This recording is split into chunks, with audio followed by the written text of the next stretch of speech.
Bismillahirrahmanirrahim. Assalamualaikum warahmatullahi wabarakatuh.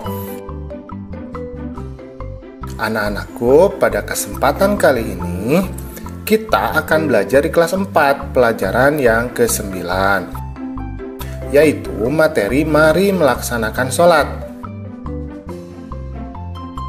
Adapun submateri yang akan kita bahas adalah tentang perilaku yang mencerminkan ibadah sholat.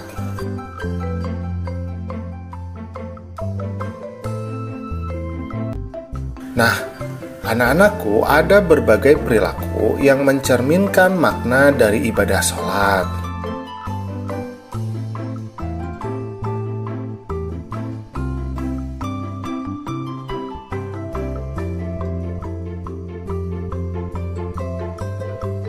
Yang pertama, kita akan membahas mengenai kebajikan terhadap sesama.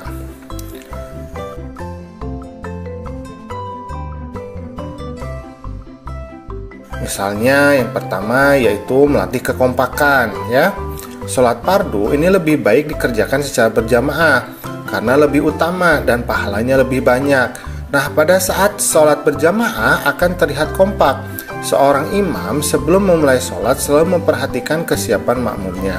Saf-saf harus disusun rapi, lurus, dan rapat di antara para makmum.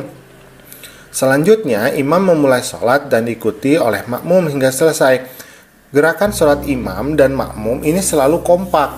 Nah, kekompakan sholat tersebut ini dapat dijadikan teladan, misalnya kekompakan dalam kerja bakti untuk membersihkan sekolah.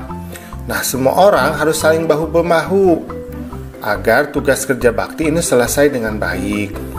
Kemudian, mematuhi perintah ketua kelompok. Dalam sholat berjamaah, imam selalu diikuti oleh makmumnya. Takbir, ruku, sujud, tasyahud, dan gerakan imam lainnya ini selalu dipatuhi oleh makmum. Kemudian, tidak marah bila dinasehati. Imam sholat harus mau diberitahu kesalahannya.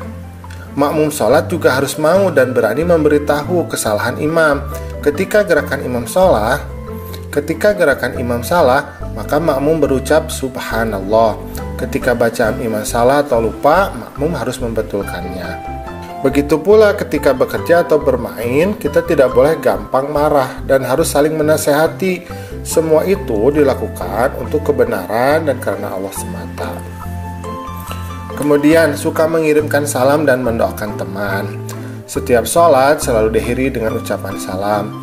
Salam adalah ucapan untuk keselamatan, kerahmatan, dan keberkahan bagi orang lain. Dengan demikian, sholat mengajarkan kita untuk saling memberikan salam sesama teman. Apalagi salam juga bisa bermanfaat untuk mendoakan teman.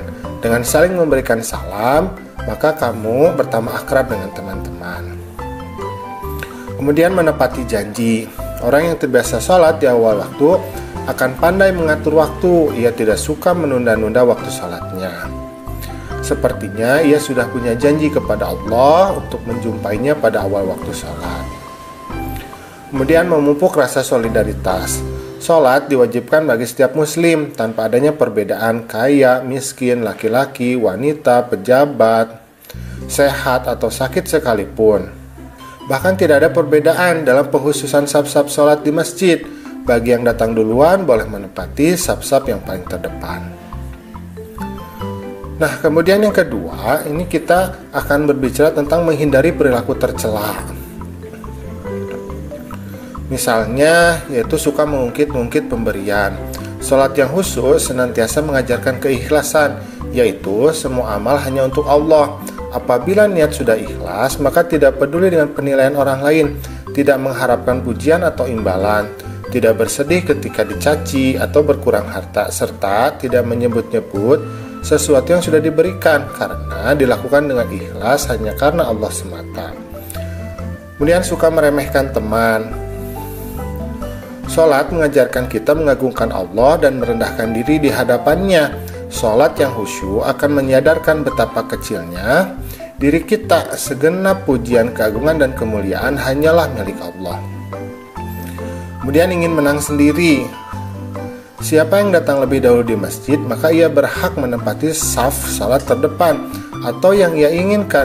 Untuk yang datang belakangan hanya berhak menempati saf salat yang tersisa. ia tidak bisa bersikap ingin menang sendiri. Kemudian suka mencuri. Tak kalah membaca doa iftitah di dalam sholat, kita sebenarnya telah berikrar bahwa sholatku, ibadahku, hidupku, dan matiku hanya untuk Allah. Selain itu, sholat sebenarnya akan mencegah kita dari niat berbuat jahat, termasuk mencuri atau mengambil sesuatu milik orang lain tanpa izin. Kemudian suka meminta-minta. Selama sholat, kita sebenarnya telah banyak meminta kepada Allah, baik meminta ampunan, petunjuk, pertolongan, derajat, kesehatan, dan sebagainya. Maka tidak patut kita meminta-minta kepada selainnya. Sikap suka meminta-minta itu tidak terpuji, apalagi sampai mengemis.